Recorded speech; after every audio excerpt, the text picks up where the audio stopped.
ఇప్పుడు నేనంటే మా మా అమ్మకి మా నాన్నకి నేను ఒకరికే పుట్టాను. నా జన్మనే అవమానించి మాట్లాడినప్పుడు నేను ఎవరిని స్పేర్ చేయను. నా కొడుకు అంటే అర్థం ఏంటండి? మిమ్మల్ని ఆ భాష వాడితే మీరు మాట్లాడకుండా కూర్చొని పూజ చేస్తారా ఏంటి? ఎమ్మెల్యే నా కొడుకులు అంటే అర్థం ఏంటి? నేను మాట్లాడిన దానికంటే పెద్ద మాట మమ్మల్ని మాట్లాడింది. Yes sir, seriously objectionable. మీరు అన్నారు కాబట్టి చెప్తున్నాను.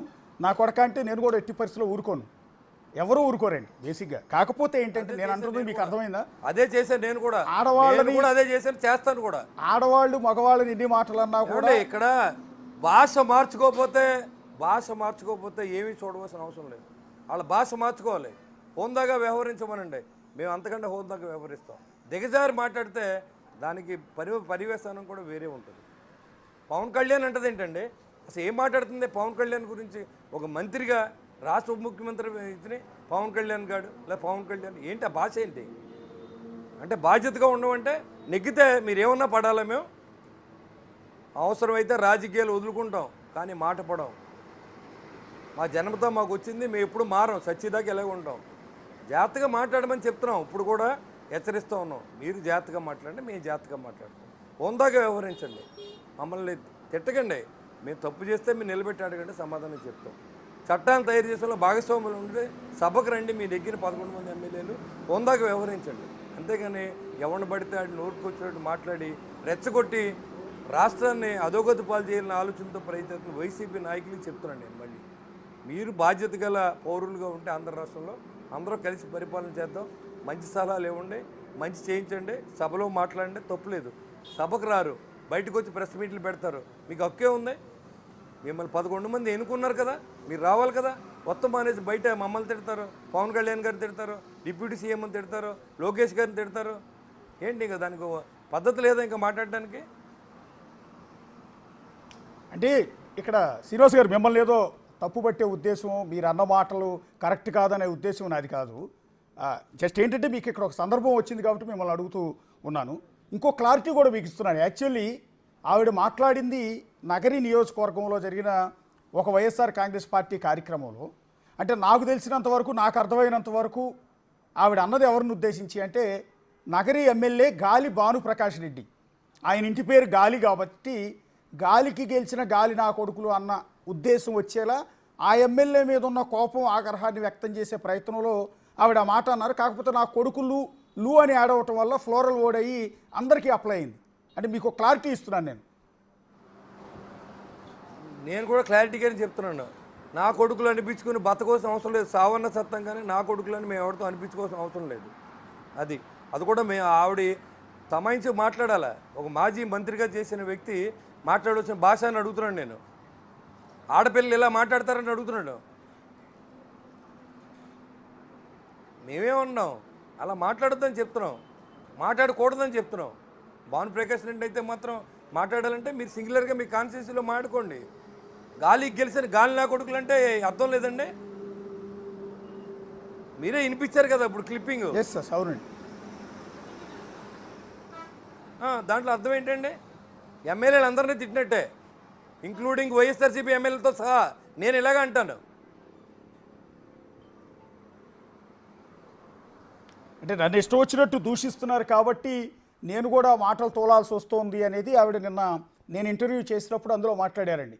నన్ను నా కొడుకు నేను కలిసి ఉన్న ఫోటోలు కూడా మార్ఫింగ్ చేసి దరిద్రమైన పరిస్థితి క్రియేట్ చేశారని కన్నీళ్లు పెట్టుకున్నారు ఆవిడ. అలాగే ఈ మాటలు భరించలేక నా కూతురు వేరే కంట్రీకి వెళ్ళిపోయింది అని. ఎవరంటే యాక్షన్ తీసుకోండి, యాక్షన్ తీసుకోమనండి సార్. మీరు ఏదన్నా ఇబ్బంది పడితే మీరు కూడా కంప్లైంట్ చేయండి. మాకు సంబంధం లేదు అది. మాకేంటి సంబంధం? ఎవరు పెట్టారో వాళ్ళకి డెఫినెట్గా పనిష్బుల్.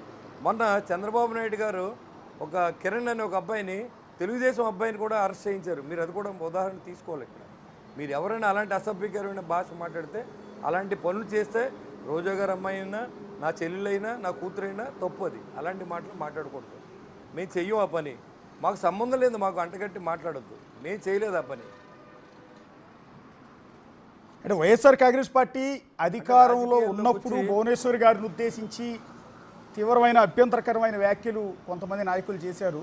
సరే, ఓడిపోయిన తర్వాత అయినా కొంత దాని నుంచి రిటైన్ అయ్యి కొంచెం జాగ్రత్త పడతారేమో అనుకున్నాం. కానీ మొన్న రీసెంట్గా నల్లమిల్లి ప్రసన్న కుమార్ రెడ్డి గారు, ఆయన మీ MLA, same MLA Vemireddy Prashant Reddy గారిని పట్టుకుని చాలా దారుణమైన మా భాష. సోదరి మీద ఏం మాట్లాడారండి?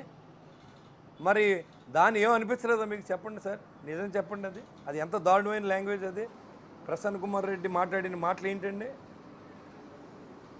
చెప్పండి. అది కూడా క్లిప్పింగ్ వేయండి ఒకసారి. ఏం మాట్లాడే మీకు అర్థమవుద్ది, జనానికి అర్థం అవ్వాలి కూడా. అమ్మటి రాంబాబు ఏం మాట్లాడుతున్నాడు, పేరు నాని ఏం మాట్లాడుతున్నాడు, కనుసైగితో లేపేయాలంట. ఏంటి సార్ ఇది? ఎవరు లేపేస్తారు చెప్పండి? అంటే రాజకీయాల్లో చంపుకుంటాకు వచ్చాం మేము, చంపించుకుంటాకు వచ్చామా? అది ఉండాలంటేనే అసహ్యమైన పరిస్థితి, రాజకీయాల్లో ఉండాలంటేనే అసహ్యమైన పరిస్థితి తీసుకొస్తున్నారు వీళ్ళు. ఇంతకుముందు చాలా హోందాగా జరిగినాయి. సభలో మాట్లాడమనండి వచ్చి, తప్పకుండా ప్రతిపక్షంగా వాళ్ళు రావాలి, వచ్చి అడగాలి కూడా. అది మానేసి ప్రెస్ మీట్లు పెట్టి మేము నెగ్గితే మిమ్మల్ని చంపేస్తాం, ఏ అధికారి మీరు పని చేయకండి, మీ జైలుకి పంపిస్తాం అని ఇప్పటి నుంచో ఒక బ్లాక్ మెయిలింగ్, ఒక ఆలోచన, వాళ్ళ వెనకాల మనల్ని తీసుకెళ్లే ఆలోచన. ఇప్పుడు రేపు జరగబోయే అరెస్టులకి కక్షాదింపుతో మమ్మల్ని చేశారంటారు. కానీ మీరు వేల కోట్లు లూటీ చేసిన లిక్కర్ మాఫియా ఏమైపోతుందో కూడా ఆలోచన చేసుకోవాలి ఒకసారి. ప్రజలకు తెలియదా? నాణ్యత తెలియని లిక్కర్ అమ్మి ప్రాణాలు పోగొట్టుకున్న ఎంతోమంది అమాయక ప్రజలు ఉన్నారు ఈ రాష్ట్రంలో. అంటే నేను అడుగుతున్నది అదేనండి. అంటే ఓడిపోయి అంటే 11 సీట్లకు పరిమితం అయ్యారు. బేసిక్గా ఏంటంటే ఏ పార్టీ అయినా సరే, ఇప్పుడు మీరు ఫర్ ఎగ్జాంపుల్ 2019లో దెబ్బతిన్నారు మీ పార్టీ, 2019 నుంచి 2024 వరకు మీ పార్టీ తరఫున ఎంత కష్టపడ్డారు మీరందరూ. 100% పోటీ చేసి గెలిచారు, కష్టపడ్డారు, గెలిచారు. సో ఆ పార్టీ 151 సీట్ల నుంచి 11 సీట్లకు పరిమితం అయిపోయిన తర్వాత పార్టీని మళ్ళీ పికప్ చేసుకోవడానికి ప్రజల్లోకి వెళ్ళాలి, కష్టపడాలి. ఇంకా మీ ప్రభుత్వం ఏమైనా తప్పులు చేస్తే వాటిని ఎత్తి చూపాలి. ఇది మానేసి నమ్మకం కలిగించాలి. ఇలా ఎందుకు తిడుతున్నారు అని అనుకుంటున్నారు మీరు? నేను అనేది ఏంటంటే, ఇప్పుడు జాగ్రత్త పడతారు కదా ఎవరైనా సరే, ఆ జాగ్రత్త అనేది ఆ పార్టీ నుంచి ఎందుకు కనిపించట్లేదు? That is diversion politics. రాష్ట్రం అభివృద్ధి చెందుతుంది, ఈ రకంగా జరిగితే ప్రజలు మళ్ళీ ఓట్లు వేయరు కాబట్టి నాయకులు డిస్టర్బెన్స్ చేస్తాయి. ఇప్పుడు నాలంటూ ఉంటాయండి, నన్ను 4 తిడతారు. ఇప్పుడు మా ఎమ్మెల్యేతో నన్ను తిట్టిస్తారు, మాజీ ఎమ్మెల్యేతో తిట్టిస్తారు. ఏంటి, నేను మనస్తాపం చెంది ఆ కాన్స్టిట్యున్సీ ఎందుకులే మనకి గొడవనే ఊరుకునే పరిస్థితి తీసుకురావాలనే ఆలోచనతో వాళ్ళందరూ కూడా చూడండి, అన్ని చోట్ల ఒకేసారి ఎమ్మెల్యేలే, జనసేనలు ఎక్కితే జనసేనని, బీజేపీని ఎక్కితే బీజేపీని, టీడీపీని ఎక్కితే టీడీపీని ఒక పద్ధతి ప్రకారం తిట్టిస్తూ ఉన్నారు అందరినీ. మీరు చూసుకోండి, పవన్ కళ్యాణ్ గారితో సహా అందరినీ మాట్లాడిస్తూ ఉన్నారు. అంటే ఏంటి, డైవర్ట్ చేస్తూ ఉన్నారు పాలిటిక్స్లో, మన మైండ్ డైవర్ట్ చేస్తూ ఉన్నారు. ఇప్పుడు రాజకీయాల్లో మాట్లాడవలసింది నాకు తెలిసింది అవినీతి గురించి మాట్లాడాలి, లేకపోతే అక్కడ డెవలప్మెంట్ చేయకపోతే మాట్లాడాలి, ఆ ఎమ్మెల్యే మంచోడు కాకపోతే మాట్లాడాలి. మీరు అలా లేదే, రాష్ట్రాన్ని ఒక గాడిలో పడుతున్నప్పుడు, ఒక అభివృద్ధి చెందుతున్నప్పుడు, నష్టపోయిన రాష్ట్రాన్ని మళ్ళీ రిపేర్ జరుగుతున్నప్పుడు మరి ఈ భాష ఎందుకు మాట్లాడుతున్నారంటే కేవలం డైవర్షన్ కోసం. తప్పులు చేసాం, అరెస్టులు చేస్తారు, ఇది వంక చూపించి డైవర్షన్ చేసి మేము తిట్టాం కాబట్టి మనం అరెస్ట్ చేస్తారు అని చెప్పే విధంగా చేసి ప్రయత్నం అందరినీ చేస్తే దాంట్లో జగన్మోహన్ రెడ్డి కూడా తన చేసిన తప్పు నుంచి బయటపడే ప్రయత్నం ఇది. ఎందుకంటే అతనికి ఆల్రెడీ ఉమ్మడి రాష్ట్రంలో ఉన్నప్పుడే ఆయన మీద ఉన్న కేసులు, ఇవాళ ఇంకా 18 కేసులు ఉన్నాయి. ఇవాళ రాష్ట్ర ప్రజలు ఎన్నుకున్నారు కాబట్టి ఆయన 5 సంవత్సరాల పాటు కోర్టుకు వెళ్ళకుండా గడిపాడు. ఇవాళ ఓడిపోయారు కాబట్టి మళ్ళీ ఇతను అరెస్ట్ చేస్తారనే ఉద్దేశంతో వీళ్ళందరినీ గెలిచిన ఓడిన ఎమ్మెల్యేలందరూ పావులుగా వాడి రాష్ట్రాన్ని డైవర్ట్ చేసే పరిస్థితి ఈ రాష్ట్రంలో కనపడుతుందని చెప్పడంలో ఏమాత్రం అతిశయం లేదు.